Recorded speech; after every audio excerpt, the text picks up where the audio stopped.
Hey friends, if you wish to disable Windows 11 search indexing, then it's a little difficult. I'll tell you why.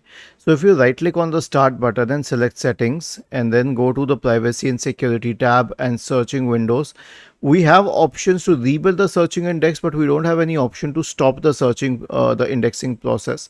Now here's the thing, an alternative way that you can try is to search for services in the Windows search bar and then open services and scroll down to the Windows search service. This list is in alphabetical order. Okay, right click on it and stop it.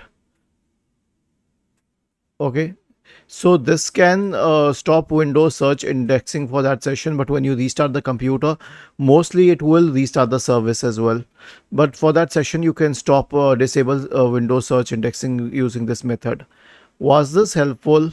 If yes, then please subscribe to the channel. If not, then let us know in the comment section of the video on how we could help you further. Thank you for watching this video and have a nice day.